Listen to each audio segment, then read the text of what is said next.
wabarakatuh.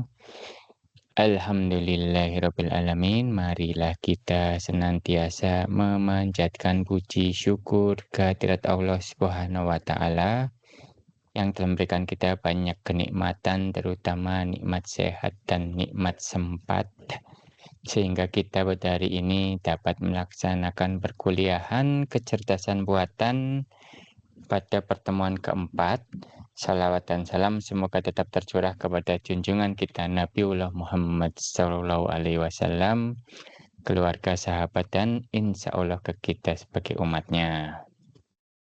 Baiklah teman-teman semua, kita lanjutkan perkuliahan kita ya. Kemarin kita sudah membahas tentang agen cerdas, definisi dasarnya apa, kemudian struktur dari agen cerdas seperti apa, hubungan agen cerdas dengan lingkungannya seperti apa, kemudian contoh agen vacuum cleaner ya, agen yang sangat sederhana ya untuk menggambarkan bahwa sebuah agen itu ya dia memiliki beberapa bagian ya dan fungsi tertentu ya, seperti ada fungsi agen ya, ada agent function, kemudian ada program agen. Jadi agen function itu sebenarnya isinya berupa tabel-tabel ya teman-teman ya, yang memetakan antara persepsi yang diterima oleh agen ya, kemudian si agen ini akan mentranslasikan aksi yang sesuai dengan persepsi yang telah dia terima. Jadi ini bersifat abstrak ya, dan isi tabelnya ini nanti akan sangat besar ya, bahkan tak terhingga ya, karena yang kita tangkap ini adalah urutan persepsi yang dimiliki oleh agen. Nah, nanti si agen ini teman-teman, tabelnya ini ya, si tabel fungsinya ini atau fungsi agennya ini nanti akan coba kita translasikan menjadi program agen gitu ya, berupa pseudocode. Jadi kelebihan dari program ya teman-teman ya, karena dia memiliki algoritma ya. Jadi algoritma itu kan terdiri atas 3 macam ya teman-teman ya. Dia dijalankan berurutan ya, kemudian dia dijalankan tergantung dari kondisi ya, atau kita sebut juga sebagai istilah pengambilan keputusan ya, decision atau percabangan gitu kan. Kemudian ada yang dijalankan terus-menerus. Nah, kemampuan algoritma untuk mendefinisikan algoritma seperti itu gitu ya, cari kemampuan komputer gitu ya untuk mendefinisikan dan menjalankan algoritma dengan kombinasi kondisi seperti itu ya, sehingga agen function ini bisa istilahnya apa ya, diabstraksikan ya itu ke dalam sebuah algoritma gitu ya. Kerennya di situ ya teman-teman ya. Nah, nanti kita suatu saat akan melihat nih teman-teman ya, bahwa yang disebut sebagai agen function ini bisa tidak terbatas gitu kan, sehingga menyulitkan ketika pengambilan keputusan. Maka nanti akan ada istilah-istilah searching algorithm ya, atau algoritma pencarian. Kemudian ada istilah lagi heuristik gitu ya. Itu yang akan mempercepat pencarian di antara tabel-tabel ini, sehingga si agen cerdasnya itu dapat mengambil keputusan dengan lebih cepat. Bahkan nanti dengan adanya heuristik gitu ya, kita bisa menghilangkan banyak sekali pilihan ya, banyak sekali urutan persepsi ya yang harus di-generate. Karena dengan adanya heuristik ya, adanya hint-hint atau petunjuk tertentu, tidak semua yang ada di dalam urutan persepsi ini akan di-generate gitu ya. Cukup tertentu saja. Intinya itu ya teman-teman ya.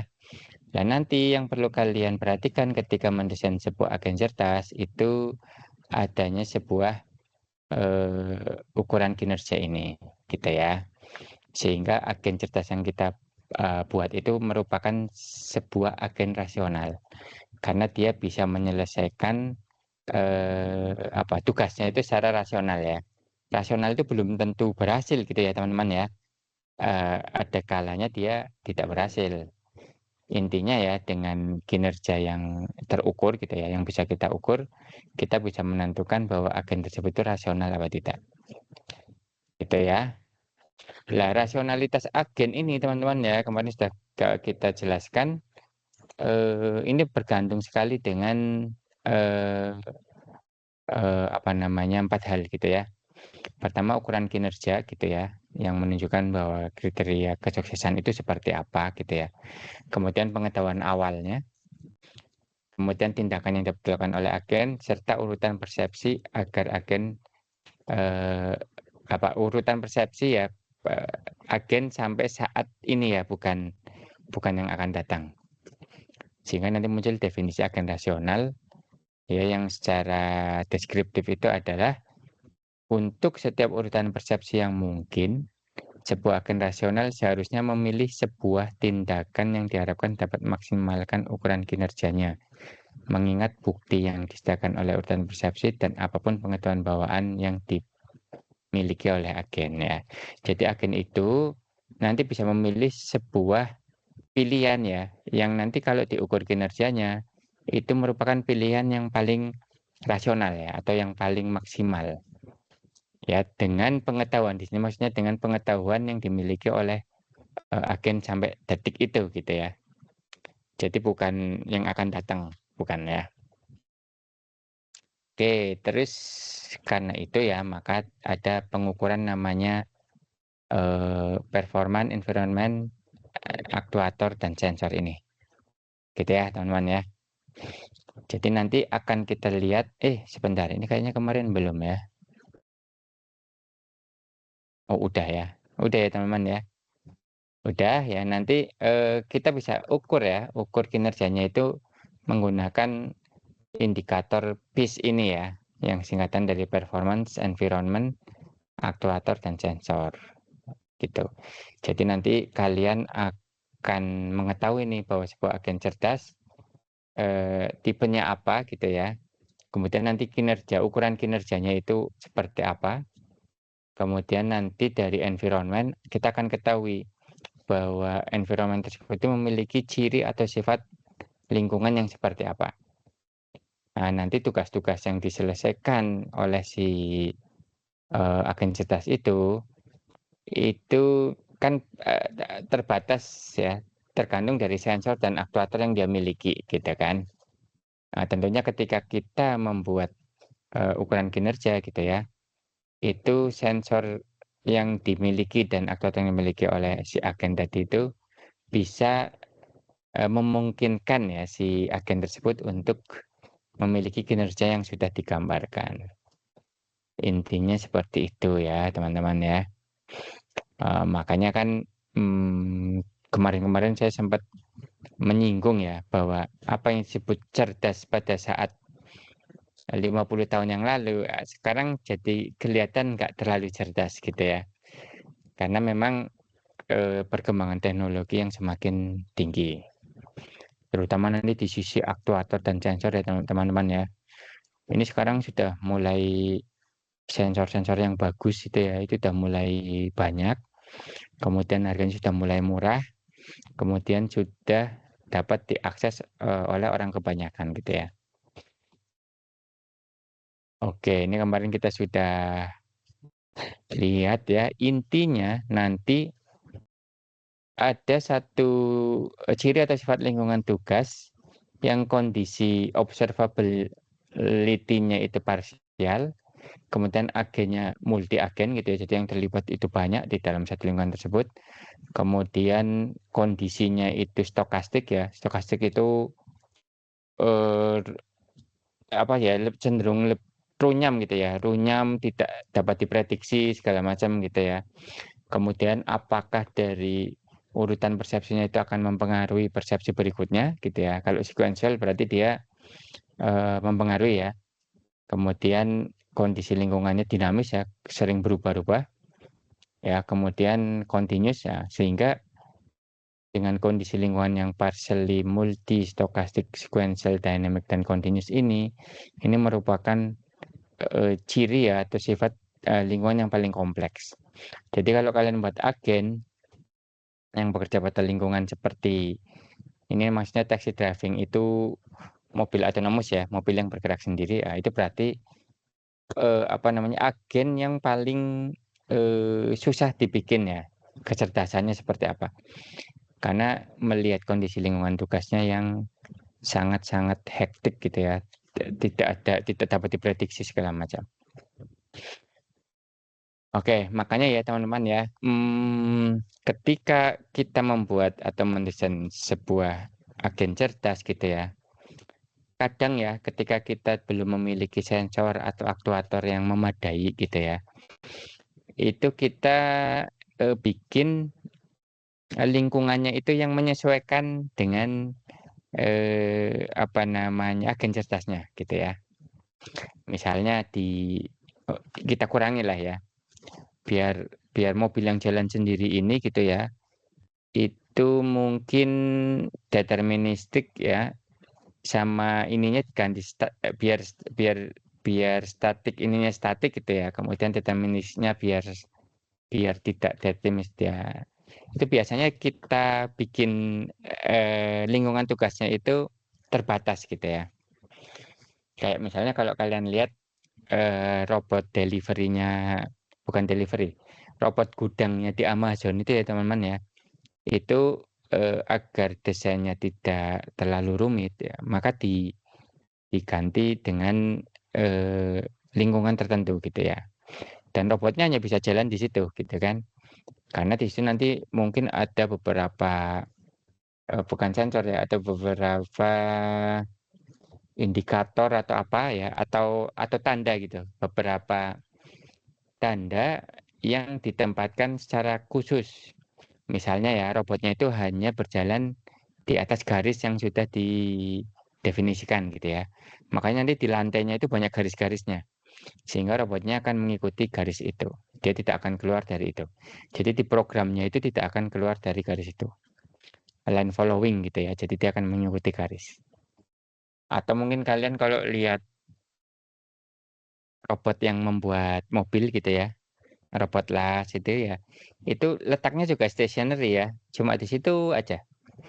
Jadi, lingkungan tugasnya itu bukan lingkungan tugas yang apa sih namanya, ya tidak bisa diprediksi gitu ya. Kayak manusia itu kan misalnya robot, kita bikin robot kayak manusia gitu ya, yang bisa jalan misalnya di segala medan, nah itu susah banget gitu ya. Karena memang, untuk meniru seperti itu, eee, apa ya, semakin susah ketika membuat agennya, gitu ya. Walaupun mungkin sekarang sudah ada ya, kayak si Atlas itu sekarang sudah bisa jalan-jalan di luar gitu ya. Cuma ya itu perkembangan sekarang ya. Pada saat dikembangkan kan nggak seperti itu. Dan gerakannya itu masih terlihat gitu ya, masih terlihat, kayak robot aja gitu ya. Bukan kayak robot ya, nggak halus lah ya, nggak halus. Coba coba aja deh kalian cari, mmm, robot-robot yang bekerja di lingkungan yang tidak, apa ya, yang tidak ditentukan lah ya, yang bebas gitu. Maka, nanti ya lucu gitu ya, ada kejadian-kejadian lucu. Apalagi ya, paling itu ya teman-teman ya. Oke. Oke, sekarang kita akan mempelajari tentang struktur agen teman-teman ya. Jadi agen itu memiliki, perilaku teman-teman ya. Jadi perilaku itu, urutan tindakan atau tindakan yang dipilih gitu ya, oleh agen itu setelah diberikan urutan persepsi. Tadinya teman-teman ya, perilaku agen ini ditentukan oleh fungsi agennya. Jadi fungsi agen kan isinya tabel-tabel itu ya teman-teman ya, yang seperti ini. Nah, ini berisi tabel-tabel. Ya jadi kalau misalnya ada urutan persepsi yang ini gitu ya, maka dia akan melakukan apa. Kalau ada urutan persepsi apa, dia akan melakukan apa gitu ya. Itu namanya tabel agennya gitu ya, yang mendefinisikan atau fungsi agennya ya, yang mendefinisikan, eee, apa namanya, tindakannya gitu ya. Lah tugas kita sebagai perancang atau pembuat AI itu merancang program agennya teman-teman ya. Setelah kita tahu bahwa fungsi agen dari robot tersebut adalah seperti ini, seperti ini, seperti ini, gitu ya. Maka kita coba buat program agennya, gitu ya. Gitu ya. Nah, nantinya program agen ini karena dia bergantung pada serangkaian peralatan ya seperti sensor dan aktuator, maka program agen ini nanti akan disematkan ke dalam arsitektur tersebut. Sehingga ketika kita bicara agen itu apa, yaitu agen itu adalah program agen ya yang dimasukkan ya atau yang diinjek gitu ya atau yang berjalan itu pada sebuah arsitektur tertentu. Nah, arsitektur ini itu isinya tergantung ya kalau misalnya dia taksi tadi ya, robot taksi, ya dia bentuknya seperti itu ya, ada sensor apa, ada aktuator, ban sama steeringnya ya, gitu. Jadi seperti itu ya teman-teman ya. Kemudian, nah ini.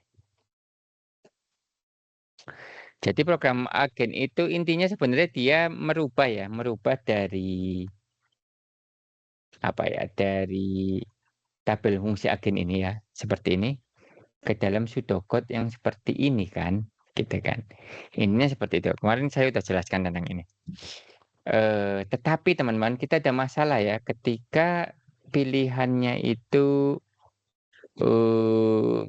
banyak gitu ya. Misalnya tabel fungsi agennya tadi itu kan kita buat untuk mengantisipasi segala kemungkinan ya. Tapi kalau untuk kemungkinannya yang banyak banget ya, itu apa gitu ya? Maksudnya langkah kita apa? Contohnya nih ya. Untuk catur teman-teman ya, tabel tadi yang fungsi agen tadi ya, itu setelah dipetakan gitu ya, itu akan memiliki 10 pangkat 150 isian gitu ya. Gitu. Jadi semua kemungkinan yang ada di dalam catur gitu kan, itu kalau kita masukkan dalam program agen itu isinya akan segini. Alias berapa ini? 1 miliar aja 10 pangkat 9 ya. Triliun aja 10 pangkat 12. Gitu ya. Kuadriliun 10 pangkat 15. Ini 10 pangkat 150 gitu kan. Ada problem nih di sini ya. Kemudian ada lagi nih kalau ternyata hmm, kalau ternyata lebih besar lagi nih kayak si self driving car ini teman-teman ya. Si fungsi agennya itu akan memiliki 10 pangkat 250 miliar isian per jam lagi ya. Nah, itu ya. Ini perkiraan ya karena ketika kita membuat mobil yang bergerak dengan sendirinya gitu ya. Itu image yang atau data yang diambil oleh sensor lidar ya, yang dia bergerak ya, berputar dalam 1 detik itu ada mungkin 60 kali gitu ya. Itu ditangkap, dipetakan gitu ya. Itu 1 detik ya, belum 60 detik ya, 60 detik atau lebih banyak lagi. Gitu ya, akhirnya isinya banyak gitu lah intinya. Sehingga dengan melihat fenomena bahwa tabel fungsi agen ini sifatnya masif gitu ya, akhirnya keputusannya apa? Tidak mungkin kan kita memetakan itu semua gitu kan.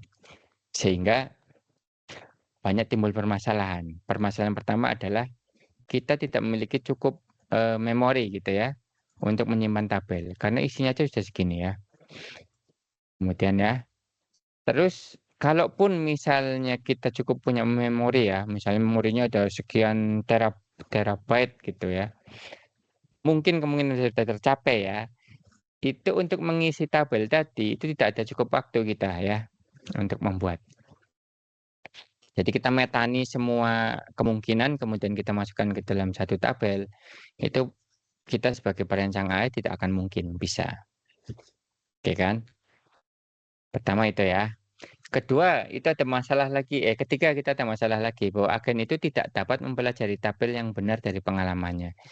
Jadi kalau menggunakan fungsi agen ya, si agen itu dia akan pasif. Jadi dia akan nyari yang ada di situ aja. Jadi ketika dia menemukan satu hal baru gitu kan, itu tidak bisa kita update dan kita gunakan untuk pengambilan keputusan lagi.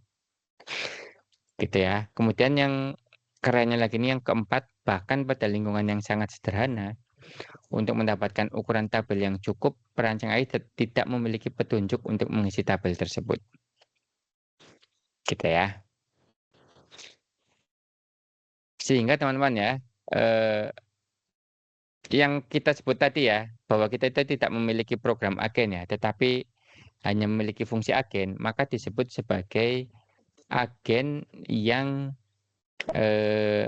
digerakkan oleh tabel ya, oleh fungsi agen tadi. Itu dia akan merubah urutan persepsinya ya, ini urutan persepsi sebagai parameter fungsinya, kemudian dia akan mengambil sebuah aksi, gitu kan.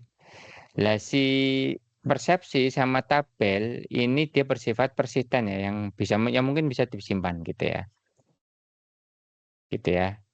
Nanti ketika jadi nanti ini yang akan disimpan ya, itu ada mungkin sebuah array ya, atau urutan apa gitu ya, atau array lah ya, tempat di memori yang isinya itu persepsi pada saat itu, gitu ya. Tadinya kosong nih. Kemudian aksi yang akan diambil, dia akan mencari tabelnya, gitu ya. Akan mencari di tabel aksi yang sesuai dengan persepsi tersebut, kemudian dikembalikan aksinya. Oke ya. Kemudian sini ada tantangan utama nih, bagaimana kita membuat program agen yang sedapat mungkin menghasilkan perilaku rasional dengan menggunakan program yang sekecil mungkin ya, bukan dari tabel fungsi agen yang sangat besar. Jadi bayangannya begitu ya teman ya. Dulu ya gampangannya ya, dulu itu ketika orang membuat agen cerdas ya kita kasih aja tabel yang isinya semua kemungkinan persepsi yang akan dia terima. Kemudian kita mapping dengan aksi yang harus dia lakukan ketika dia menerima urutan persepsi tersebut gitu kan. Tetapi kenyataannya hal itu susah dilakukan dengan adanya 4 permasalahan ini, gitu ya. Sehingga kita tugasnya merancang program agen, gitu ya, yang bisa dia secara otomatis ya mengembalikan sebuah aksi ya dengan persepsi ya, tetapi dia tidak dengan cara melihat tabelnya gitu ya, tapi dengan cara program gitu ya, dengan cara dia melihat di programnya. Atau dengan cara dia melakukan kalkulasi ya melalui program agennya. Jadi tidak lihat tabel gitu ya, tapi dia melakukan kalkulasi. Sehingga ketika ada persepsi atau urutan persepsi yang nanti kita olah gitu ya, itu kan belum tentu ada di tabel agen ya. Tapi nanti dia bisa mengambil sebuah aksi gitu ya. Oke, jadi tantangan kita itu membuat sebuah program agen yang seperti itu. Oke, sehingga ya teman-teman ya dengan melihat tipe-tipe dengan melihat struktur ya dan kondisi agen yang seperti itu, maka dikategorikan ya. Itu tipe agen itu ada 2 kategori ya. Yang pertama adalah yang agen sederhana ya, dia tidak memiliki representasi model lingkungan gitu ya. Jadi apa yang dia terima ya udah itu, dia tanpa tanpa model gitu ya. Dan kategori agen yang berbasis model.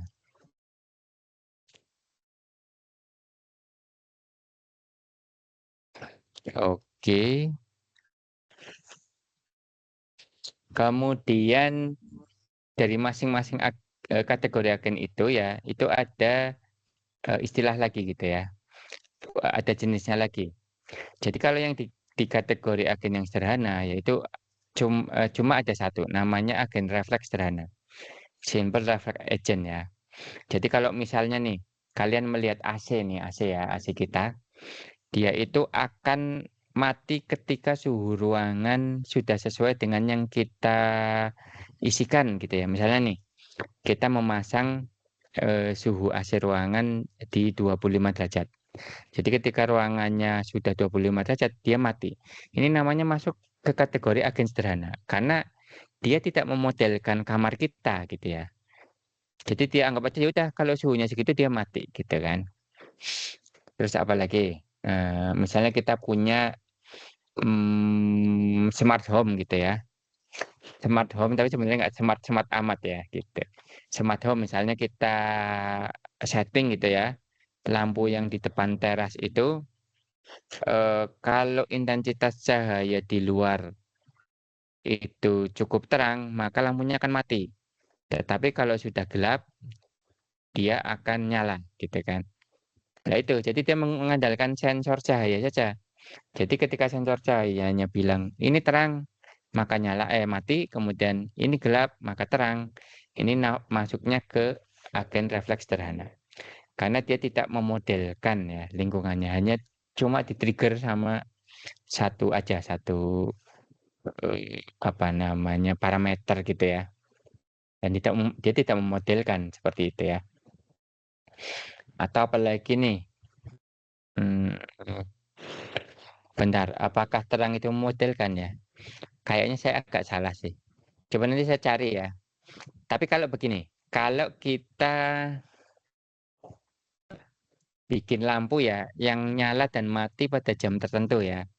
Misalnya nih kalau di sini ya kita tentukan jam 5:30 lampu 5:30 sore ya. Lampu akan nyala, kemudian jam 5:30 pagi lampu akan mati. Nah, itu mungkin yang disebut sebagai agen refleks sederhana ya. Tetapi kalau pakai sensor cahaya, saya nggak tahu ya. Jangan-jangan nanti sensor cahaya itu masuk ke refleks yang berbasis model ya. Karena dia sudah sebenarnya memodelkan lingkungan. Hmm, oke, coba nanti kita lihat ya. Saya lagi ragu-ragu nih.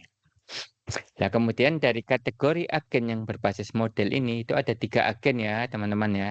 Jadi nanti keseluruhan program agen itu akan masuk ke dalam 4 kategori ya. Ke dalam 4 jenis ya. Yang satu jenis masuk ke dalam kategori agen sederhana, yang 3 jenis masuk ke kategori yang berbasis model. Nah, yang berbasis model ini ada 3, teman-teman. Yang pertama agen refleks berbasis model ya. Jadi refleksnya itu berbasis model, kalau yang agen sederhana kan refleksnya cukup sederhana gitu kan. Kemudian ada agen-agen yang berbasis tujuan gitu ya. Jadi selain ada model di dalam program agennya ya, dia memodelkan sesuatu, maka selain itu ya itu ada tujuannya. Tujuannya ke arah mana gitu kan. Itu namanya agen berbasis tujuan. Kemudian yang terakhir ini agen yang paling kompleks gitu ya. Ini adalah agen berbasis kegunaan. Jadi selain dia memiliki tujuan, kriteria-kriteria ketika dia mencapai tujuan tersebut itu kita tentukan ya, gitu.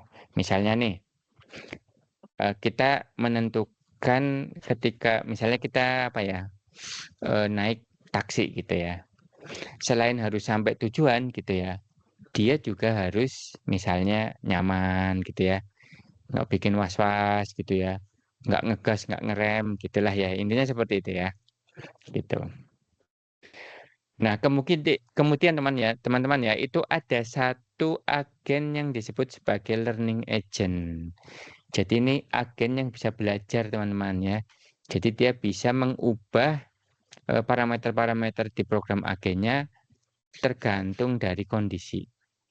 Ya, gitu ya, kondisi yang pernah dia lalui. Ini namanya learning agent ya. Dan jenis learning agent ini itu ada di semuanya. Jadi nanti ada agen refleks sederhana yang bisa learning gitu ya. Nanti ada agen refleks berbasis model yang bisa learning gitu ya. Kemudian ada agen yang berbasis tujuan dan bisa learning. Kemudian ada agen berbasis kegunaan yang bisa learning gitu ya. Karena learning ini merupakan satu apa sih namanya? Satu model ya, atau satu bagian dari si agen cerdas itu tadi ya. Eh, itu yang berguna untuk memberikan penilaian gitu ya. Jadi kalau penilaiannya jelek ya berarti nanti harus dihindari. Pilihan itu harus dihindari. Oke ya, kita bahas satu-satu ya teman-teman ya.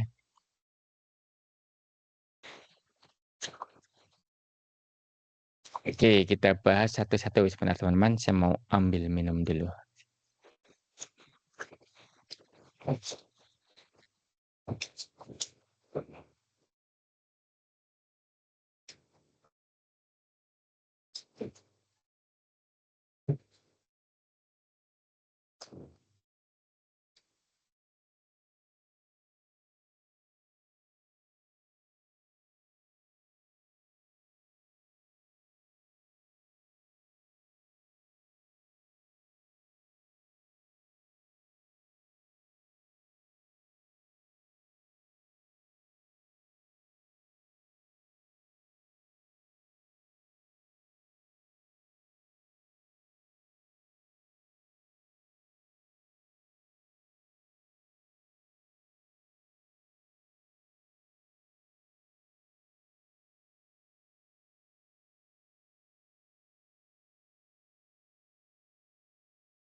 Hmm.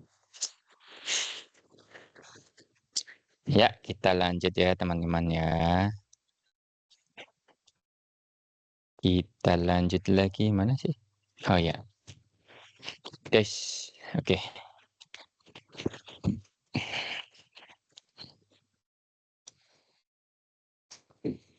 Oke, kita masuk ke jadi gini teman-teman ya. Jadi selama saya mengampu mata kuliah ini sejak tahun kapan ya? 2019 kayaknya.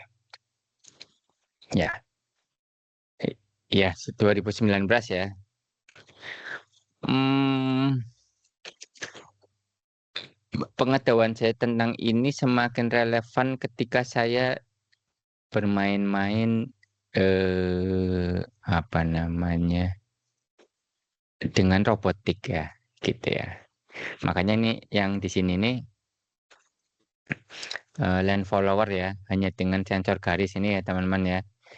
Jadi ada robot robot land following, dia hanya mengikuti garis pokoknya ya tanpa ada sensor yang lain. Itu masuknya ke dalam simple reflect agent teman-teman. Karena apa? Karena ketika dia mengambil aksi gitu ya, itu dia ambilnya itu persepsi yang pada saat terakhir saja, yang sebelum-sebelumnya itu dia tidak perhatikan, gitu. Jadi ketika aduh kapan-kapan nanti saya tunjukin kali ya, yang namanya land following itu kayak apa. Jadi ketika dia apa namanya, garisnya itu menyentuh sensor yang misalnya lebih ke arah kiri gitu ya, maka dia harus berusaha belok ke kiri gitu ya. Nah, sehingga dia akan mengambil aksi ya agar sensor garisnya itu selalu ada di sensor yang tengah gitu. Oke, mungkin suatu saat saya bikin slide khusus deh tentang itu gitu ya.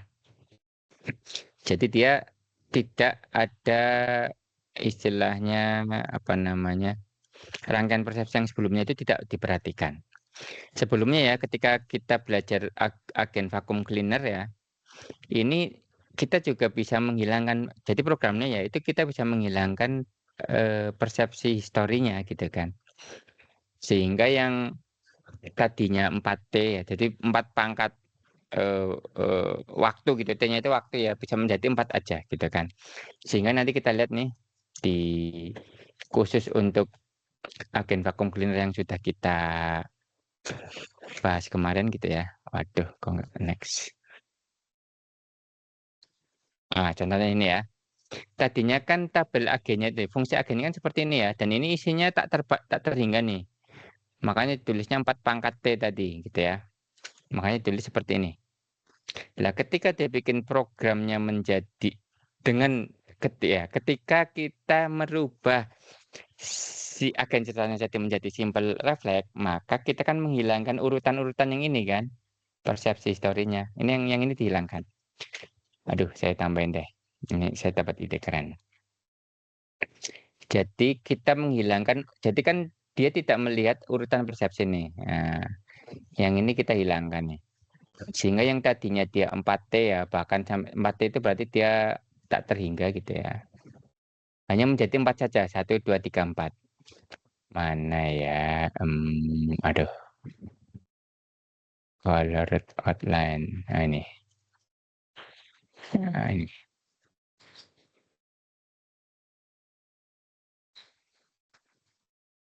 Ini aja ya.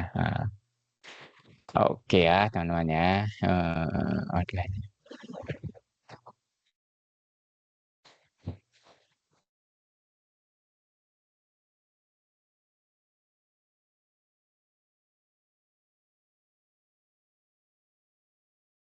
Oke ya, gini. Jadi tadinya gini nih, ceritanya gini. Kita mendesain ya, vacuum cleaner ya. Tetapi kan hanya bisa untuk ruangan kiri dan kanan ya, yang kayak gambarnya yang kayak di ini, yang kayak ini ya. Dia hanya lingkungan tugasnya itu, lingkungan tugas ketika dia bekerja, itu dia hanya ada kiri dan kanan saja, gitu kan? Ya. eh Terus ketika kita bikin fungsi agennya, which is ini gitu ya, kan kita meriten urutan persepsinya ya. Meriten itu apa? Mempertahankan urutan persepsinya kan.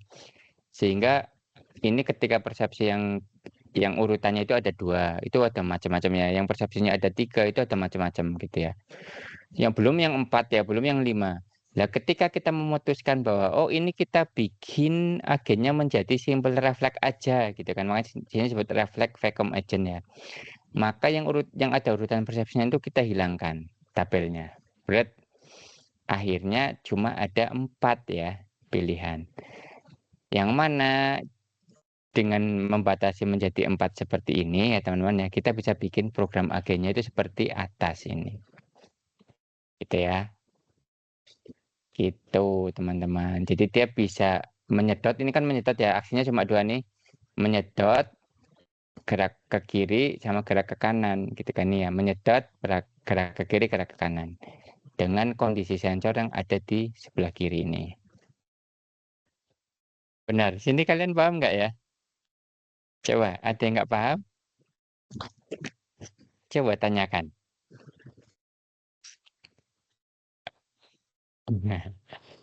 Oke, sekarang gini.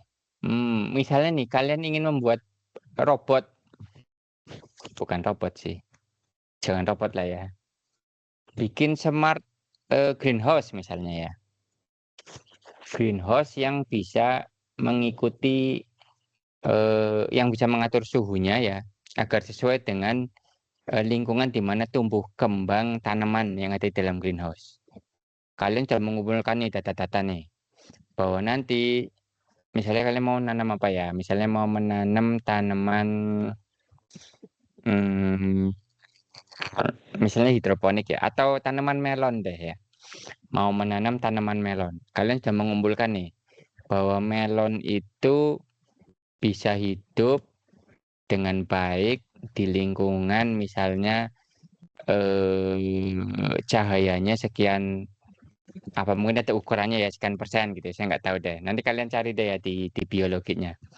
Memang kalau kita mau membuat program atau penerapan yang seperti ini itu harus bekerja sama dengan eh, eh, apa namanya, ahli-ahli di bidang lain ya. Misalnya kalau smart greenhouse ya, yang ahli tanaman melon itu siapa? Ya kita hubungi mungkin nanti di apa namanya, Departemen Pertanian gitu ya. Kita lihat gitu ya.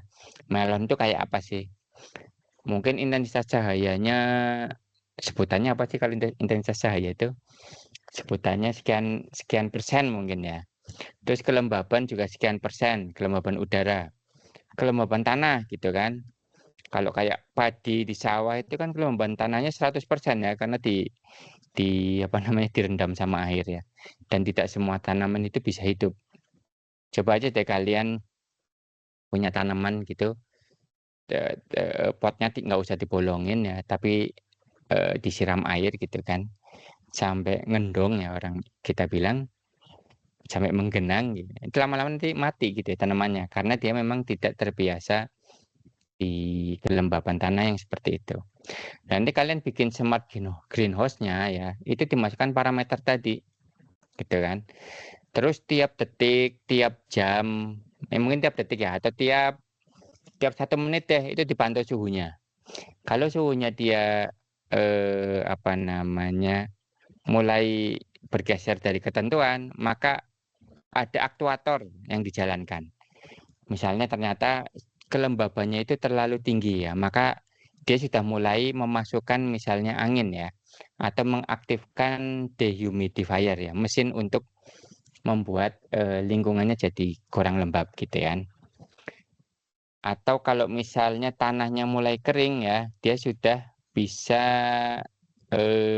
mengaktifkan pompa air ya untuk menyiram sampai tanahnya dirasa cukup, air dimatikan gitu kan.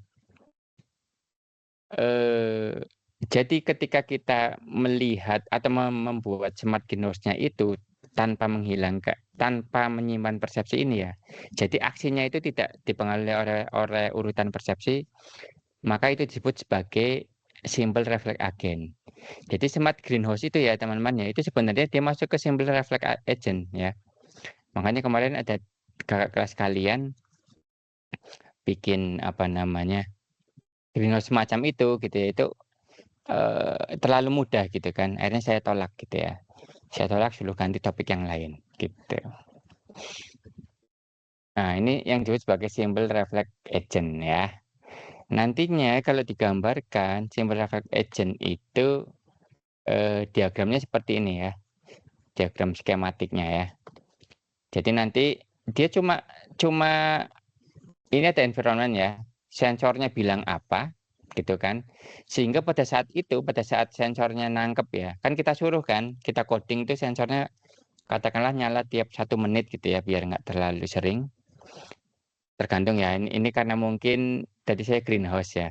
Tapi kalau kalau kendaraan apa namanya, yang jalan sendiri, oh itu sensornya nggak, gila itu ya, nggak cuma tiap 1 menit, malah 1 detik dia harus nyala dalam berapa kali gitu. Ya kayak lidar itu ya, dia muter banter kan, dia bisa 1 menitnya itu rotasinya bisa 3000 rpm gitu ya. Hanya untuk nyeken agar dia tahu kondisi di sekelilingnya itu dalam waktu sepersekian detik gitu ya. Gitu. Makanya lebih gila lagi ya. Nah ini kita kembali lagi dulu deh ke simbol refleks agen ini.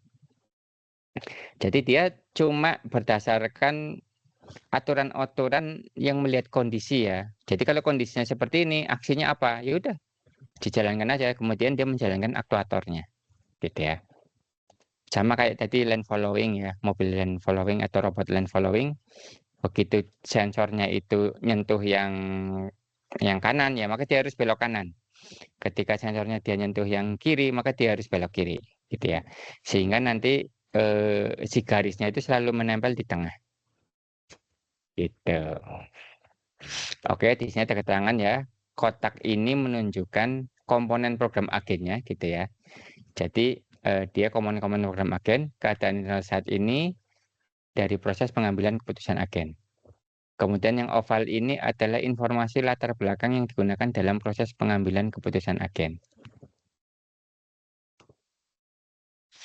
Oke, gitu ya.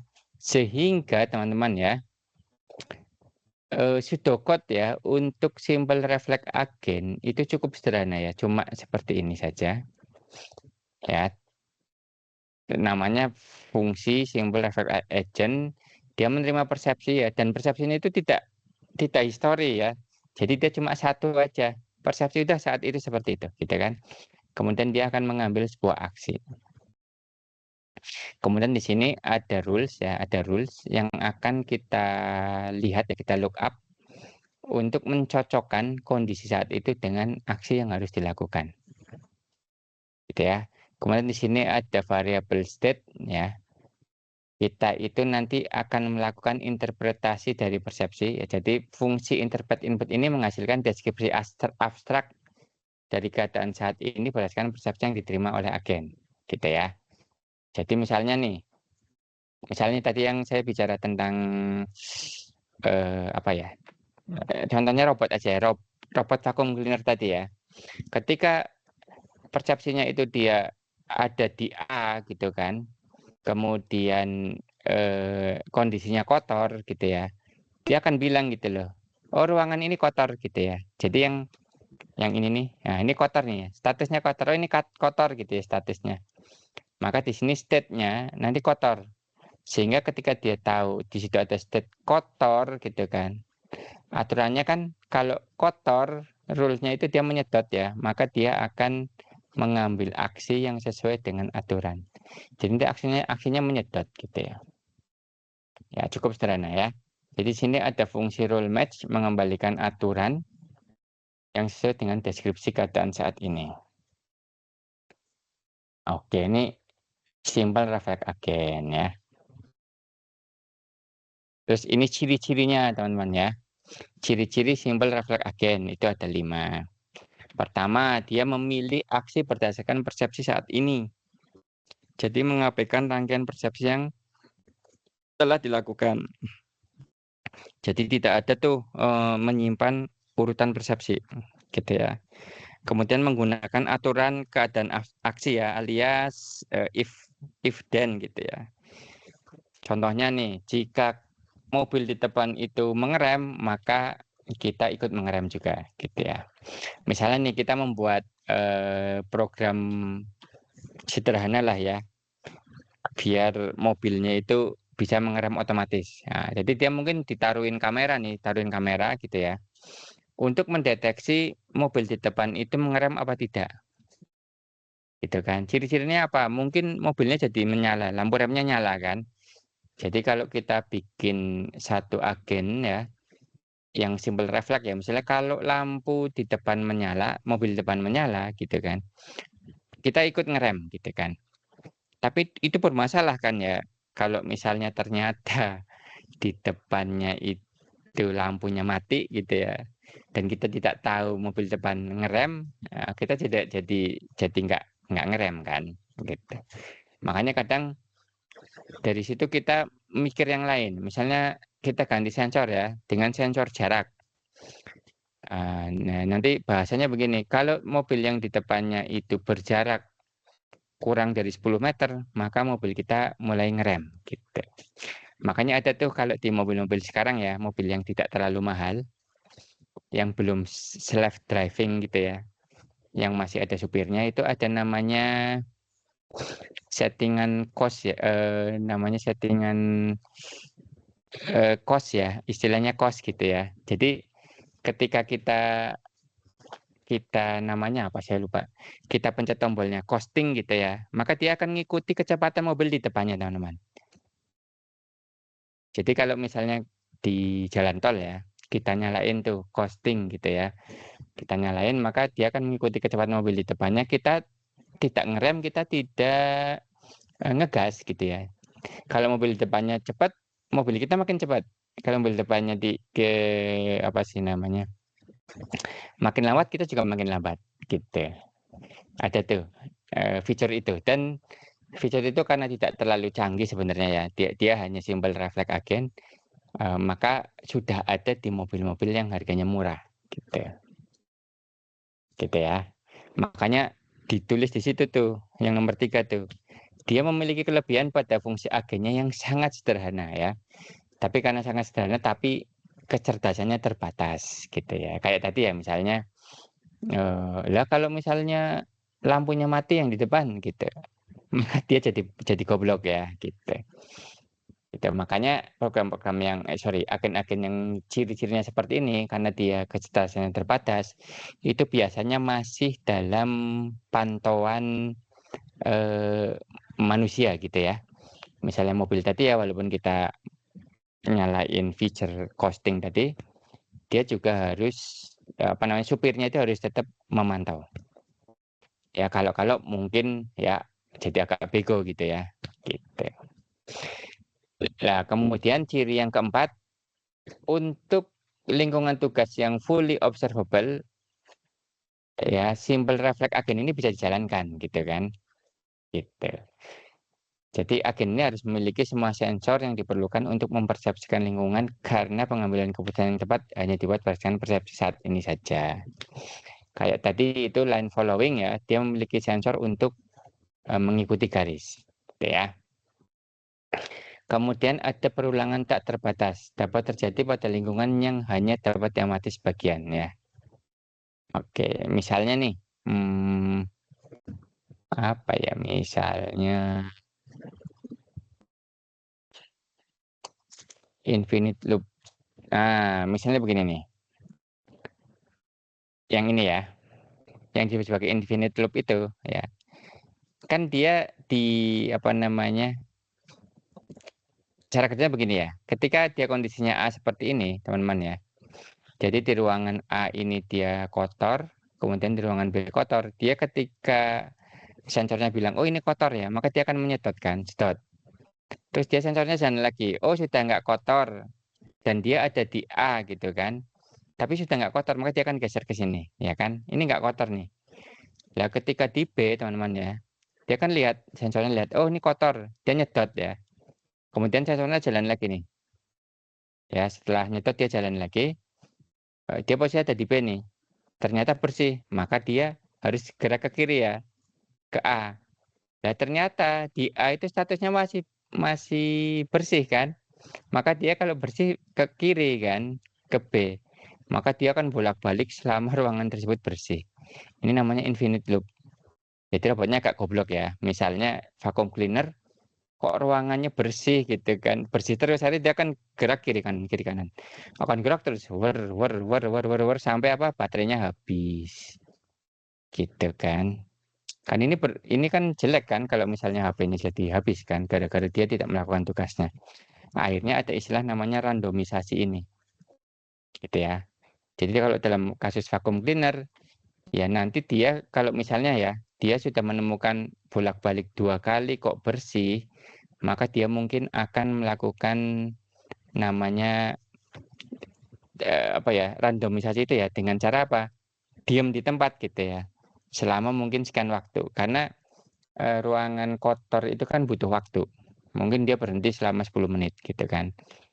Nanti dia baru gerak ke sini lagi, oh ternyata sudah kotor, sedot. Kalau belum ya gerak lagi sampai 3 kali mungkin, dia berhenti 10 menit.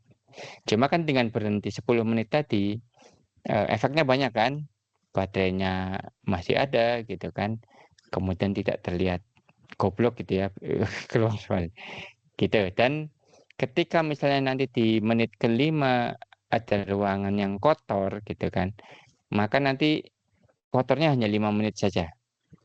Sehingga tidak ada tuh kejadian misalnya rumahnya ditinggal 1 jam ternyata masih kotor gitu ya. Gitu. Atau mungkin kita lakukan ukuran kinerja bahwa si pemilik rumah gitu kan, itu mungkin tidak masalah kalau hanya kotor selama 5 menit gitu ya. Nanti settingannya bisa diatur. Mungkin kapan-kapan kalau kita punya uang ya, harusnya kita punya nih. Saya terus terang apa sih namanya? Pengen banget gitu ya punya lab kecerdasan buatan ya, terutama di area robotik ya. Ya tentunya kan butuh biaya ya, biaya operasional, biaya untuk maintenance segala macam. Itu kapan-kapan kalau kita punya kita beli tuh ya. Beli robot vacuum cleaner itu kayak apa sih cara kerjanya gitu ya. Kita bongkar, kita pelajari. Murah kok ya di Tokopedia itu udah ada tuh kemarin saya lihat harganya cuma 3 juta atau 2,5 juta tuh. Apa namanya? Vacuum cleaner tuh mobil apa namanya robot vacuum cleaner. Bisa jalan sendiri. Gitu ya teman-teman ya. Ini namanya simple reflect agen. Jadi nanti kalian menentukan jenis agen yang seperti apa juga tergantung dari lingkungan di mana si agen tersebut bekerja. Oke, sekarang model base agent ya teman-teman ya. Jadi tadi kan simple reflect. Nah, sekarang ada model base. Termasuk nanti ada yang reflect tapi model base ya. Lah si agen jenis ini ya teman-teman ya, ini mampu mempertahankan keadaan internal yang bergantung pada urutan persepsi sebelumnya. Sehingga paling tidak akan merefleksikan aspek-aspek yang tidak dapat diobservasi dari keadaan saat ini. Gitu ya. Jadi dia menyimpan internal state ya, kondisi internal, keadaan internal itu disimpan ya. Lah kondisi internalnya tadi ini itu berdasarkan persepsi sebelumnya, gitu ya. Misalnya kalau vacuum cleaner agennya itu dibikin jadi model gitu ya, walaupun masih refleks ya, itu dia bisa istilahnya apa ya, melihat lah ya, mungkin ya dia simpan terakhir dia nyedot itu kapan gitu kan. Kalau terakhir nyedotnya itu baru 1 detik yang lalu ya nggak usah bergerak lah, diam aja dulu. Gitu ya, gitu ceritanya. Itu namanya dia menyimpan keadaan terakhirnya. Kemudian memperbarui informasi keadaan internal. Jadi si agen berbasis modelnya ini dia dapat memperbarui informasi keadaan internal sejalan dengan waktu, gitu ya. Sehingga memerlukan 2 jenis pengetahuan untuk dikodekan ke program agen. Pertama adalah pengetahuan tentang bagaimana dunia atau lingkungan bekerja secara mandiri terlepas dari pengaruh agen ya. Misalnya nih, mobil yang akan menyalip biasanya akan lebih dekat dari beberapa waktu sebelumnya. Gitu ya. Itu dimodelkan teman-teman ya. Jadi pengetahuan-pengetahuan itu begitu. Jadi misalnya nih kita ingin memiliki apa sih? Eh, eh, apa sih? Pendeteksi mobil yang akan nyalip gitu ya. Jadi kalau di belakang tiba-tiba ada mobil yang semakin dekat, semakin dekat, semakin dekat, kita anggap itu dia mau menyalip gitu ya. Maksudnya seperti itu ya. Jadi yang pertama itu kita mengkodekan pengetahuan tentang bagaimana dunia atau lingkungan bekerja secara mandiri terlepas dari pengaruh agen ya. Jadi tanpa aktuator dari agen ya, tanpa pengaruh dari agen ya intinya gitu ya. Itu kita kasih pengetahuan itu gitu ya. Kemudian yang kedua, pengetahuan tentang bagaimana tindakan yang dilakukan oleh agen akan mempengaruhi dunia. Misal, jika kemudian diputar searah jarum jam, maka mobil akan berbelok ke kiri. Nah, jadi ini disimpan ya. Kemudian pengetahuan ini ya teman-teman ya, baik diimplementasikan dalam sirkuit Boolean yang sederhana, maupun dalam teori sains yang kompleks disebut sebagai model dari dunia atau lingkungan. Gitu ya. Sirkuit Boolean itu ya yang sederhana. Kayak tadi misalnya si agen vacuum cleaner tadi, yang sederhana tadi dikasih model gitu ya. Bahwa lantai itu akan kotor, itu tidak serta-merta loh, tetapi butuh waktu. Mungkin akan kotor 5 menit lagi gitu ya. Sehingga dia akan melakukan gerakan baik pindah ke kiri atau ke kanan gitu ya, itu bergantung dari kondisi terakhir dari si ruangan tadi. Katakanlah 2 menit yang lalu baru disedot kok, masa udah kotor ya, berarti kan belum, maka dia nggak akan bergerak ke situ. Gitu teman-teman, maksudnya seperti itu. Sehingga agen yang menggunakannya, ya maksudnya menggunakan model tersebut sebagai agen berbasis model. Jadi 2 pengetahuan ini ya teman-teman ya, nanti akan dikodekan ke dalam apa sih namanya, ya ke dalam satu inilah, satu pengetahuan ya, atau satu keadaan gitu ya. Yang nantinya keadaan tersebut bisa diimplementasikan ke dalam yang kompleks ya, teori sains yang kompleks ataupun sirkuit boolean. Gitu. Dalam model base agent ini kan ada 3 ya. Yang pertama refleks, yang kedua eh, eh, apa namanya, berbasis tujuan gitu ya, goal base. Yang ketiganya itu utility base. Oke, kita lihat yang reflect agent tapi dia sudah ada modelnya ya. Gitu. Perhatikan nih, kalau yang simple, jadi intinya refleks teman-teman ya. Intinya refleks itu dia menggunakan aturan kondisi aksi seperti ini. Ini ciri-ciri refleks nih. Nah, ketika simple dia tidak memiliki model kan. Nah, ketika model base ditambahkan satu komponen yang disebut sebagai model.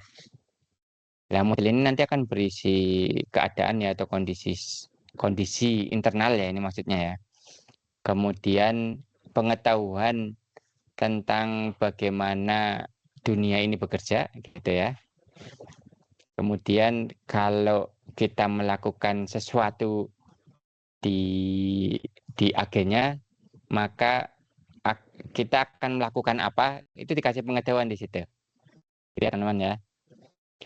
Jadi di sini jadi gambar 21 ini ya menggambarkan struktur model base reflect agent dengan kondisi internal yang menunjukkan bagaimana persepsi saat ini gitu ya, dikomunikasikan dengan kondisi internal lampu untuk menghasilkan deskripsi terkini dari kondisi saat ini berdasarkan pada model agen tentang bagaimana lingkungan bekerja. Jadi lingkungan bekerja, kemudian aksi yang kita lakukan itu akan merubah lingkungan seperti apa, itu dimasukkan pengetahuannya situ. Tetapi ya teman-teman ya, nanti di sini tetap berdasarkan kondisi aksi. Aturannya di sini. Gitu ya. Sehingga nanti model base effect agent programnya itu ketambahan model gitu kan. Kalau yang kemarin yang tadi kan dia cuma ada rule ya, ada rules. Kalau yang sekarang kan dia berbasis model, dia ada model, ada state, internal state gitu ya, sama actionnya. Gitu loh. Ya. Nanti state-nya, ini internal state maksudnya ya, itu akan kita update untuk membuat deskripsi kondisi internal yang baru gitu ya, berdasarkan atas kondisi yang saat itu ya, setelah kita melakukan aksi, berdasarkan persepsi yang saat ini gitu ya, kemudian dibandingkan dengan modelnya. Nanti state-nya akan berubah gitu ya. Nah, nanti kita ambilnya rule-nya ini ya, rule-nya yang mana aksi yang akan kita pilih gitu ya. Itu berdasarkan state dari update state ya. Jadi bukan dari rules gitu ya, atau bukan dari sensor. Sensor yang apa adanya, dia harus diolah dulu ya melalui update state ini. Kemudian dia mengambil aksi tertentu. Gitu ya, teman-teman ya. Oke. Terus kotak what the word is like now. Ini yang mana ya? Yang ini ya, what the word is like. Nah, kalau yang dulu kan tetap sama ya. Menggambarkan tebakan terbaik ya. Kadang-kadang tebakan terbaik. Jadi ketika yang ini ya, ini what the word is like now-nya ini dia tergantung sensor ya. Kalau yang ini bergantung tebakan ya.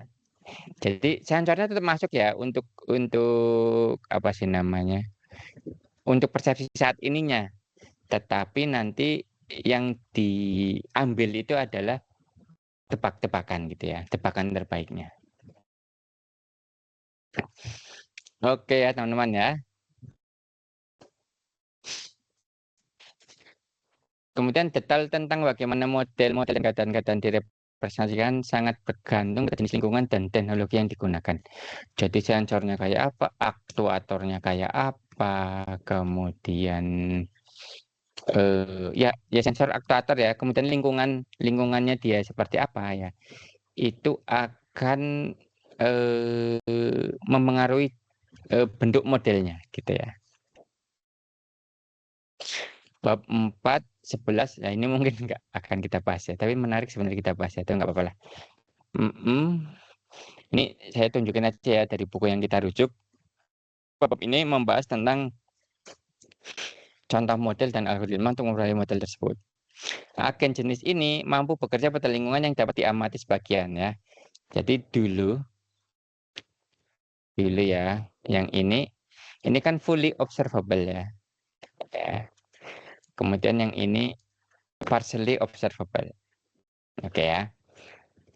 Contoh agen jenis ini adalah line following dengan sensor garis dan indeks. Lah ini enaknya saya praktekin ya harusnya ya. Cuma line following-nya ini belum jadi-jadi nih sampai sekarang ya. Aduh, ya udah kawan-kawan nanti kita bahas ya.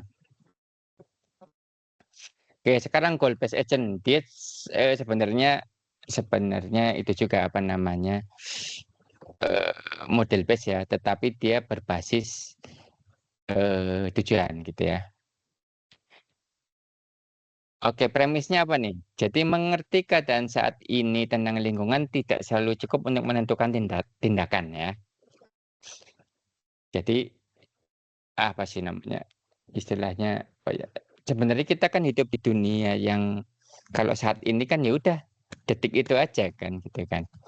Tetapi kita dalam bertindak kan tidak seperti itu ya. Kita harus ada satu pengetahuan yang lain juga gitu kan.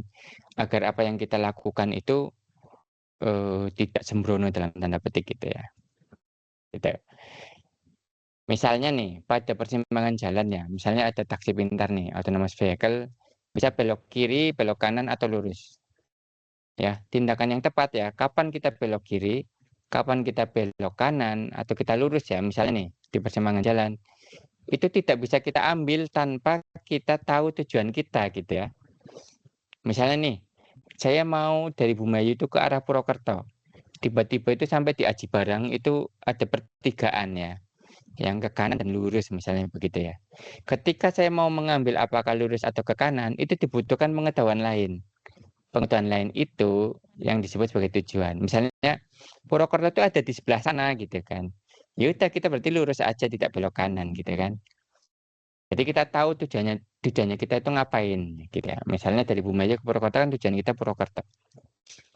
Gitu ya. Lain misalnya kita jalan-jalan, yuk jalan-jalan aja kemana? Nggak tahu lah, bebas gitu ya. Nanti begitu sampai di Barang, mau kemana nih? Purwokerto apa Cilacap? Purwokerto apa Cilacap? Ya, gitu. Jadi intinya kalau model base saja tanpa goal itu akan seperti itu. Sampai akhirnya ya udahlah ke Cilacap aja ya udah belok. Ya, akhirnya salah gitu kan.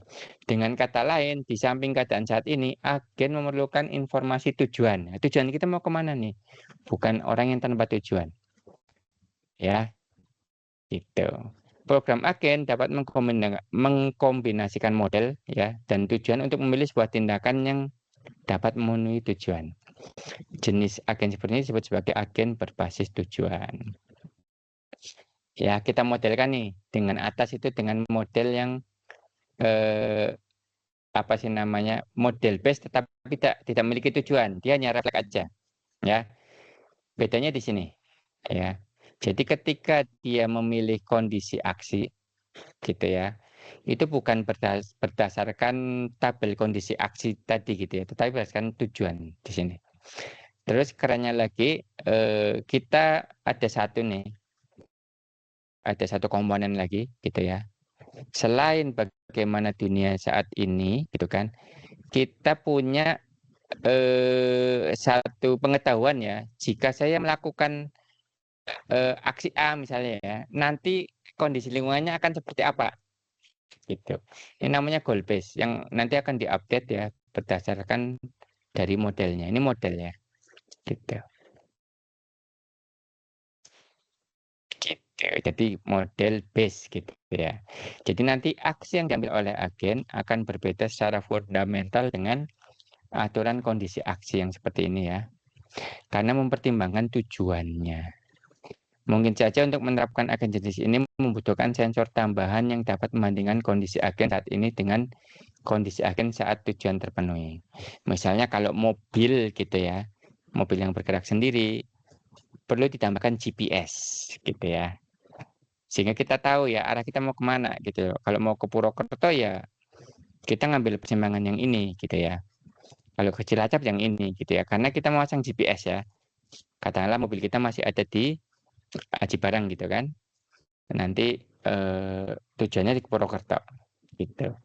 Jadi intinya begini, yang goal base ini kita tentukan tujuannya gitu ya. Jadi agennya itu kita kasih tujuannya dan perlu menambahkan sensor sebenarnya ya, yang bisa istilahnya apa ya, menentukan kondisi relatif dari keadaan saat ini dengan kondisi ketika si model atau si agennya itu sudah sampai tujuan, gitu ya.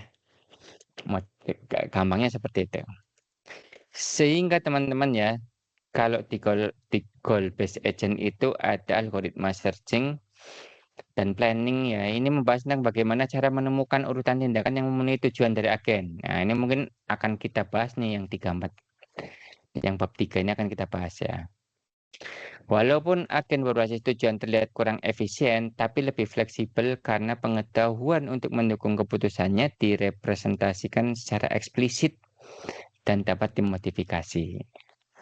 Maksudnya kurang efisien itu mungkin banyak apa ya? Mungkin bikinnya ya, cara bikinnya.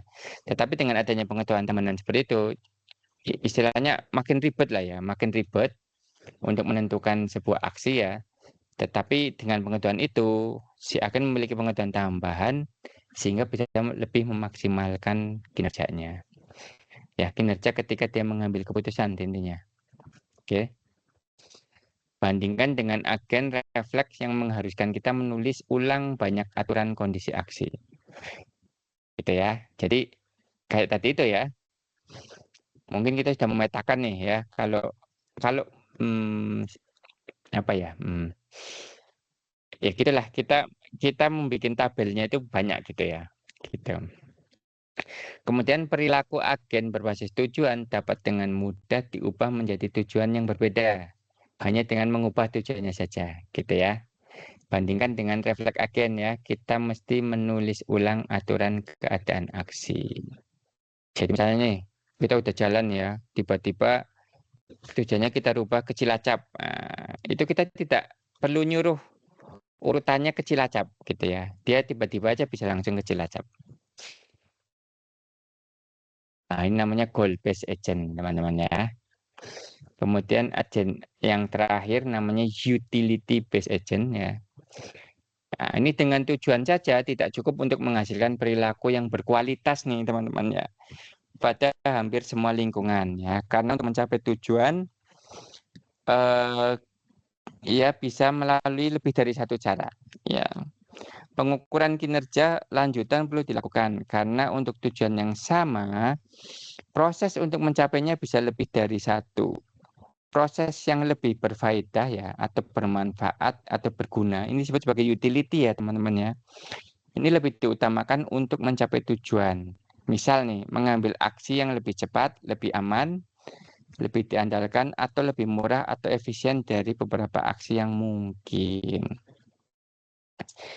Nah, fungsi utilitas ini ya atau utility function pada dasarnya menginternalisasikan pengukuran kinerja ke dalam agen gitu ya teman.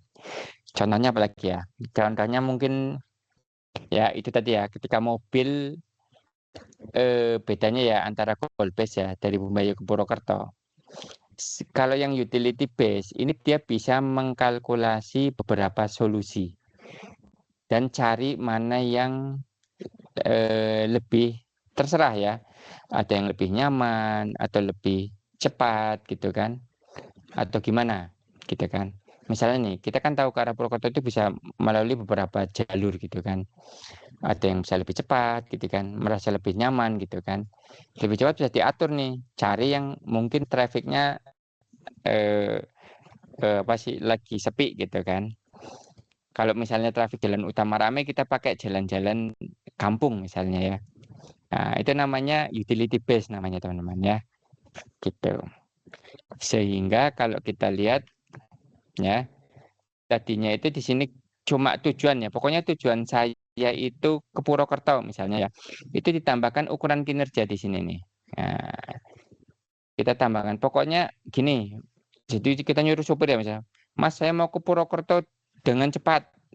Saya nggak peduli mau ngebut, mau apa pokoknya cepat ya. Maka si supirnya dia akan bekerja dengan itu gitu ya. Tapi ada yang bilang Mas saya mau ke Purwokerto dibikin nyantai aja. Syukur-syukur bisa lihat pemandangan. Nah, maka kita akan cari jalur-jalur pedesaan yang walaupun lebih lama gitu kan, itu pemandangannya lebih nyaman gitu kan. Jalannya lebih nyantai gitu kan. Namanya utility seperti itu.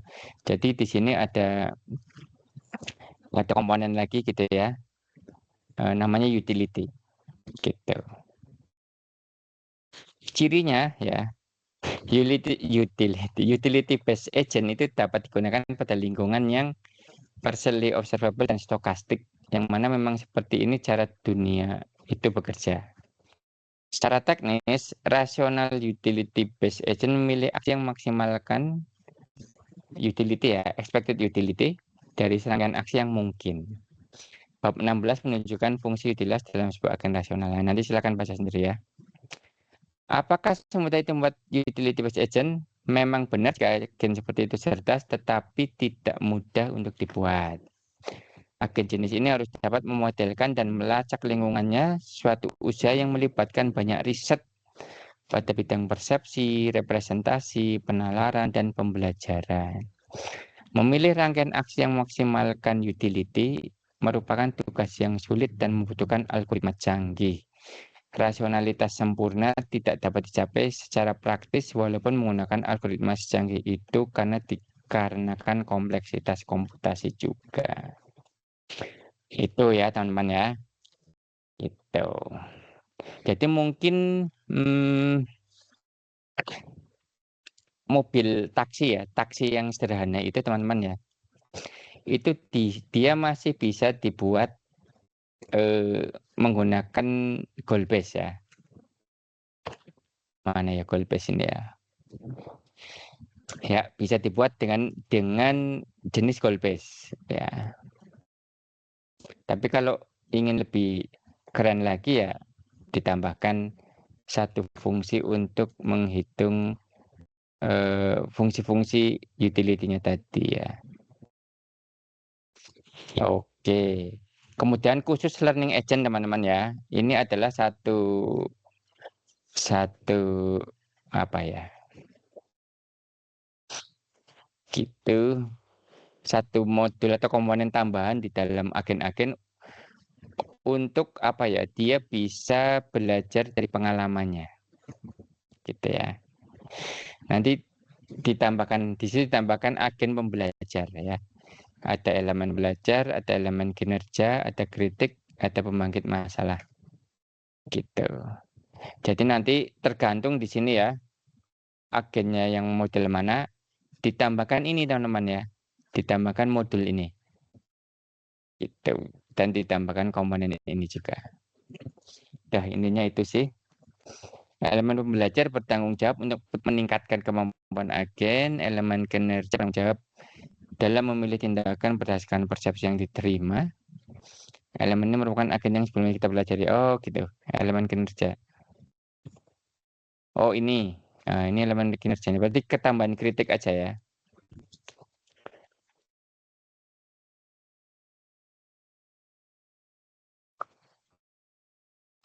Kemudian elemen pembelajar.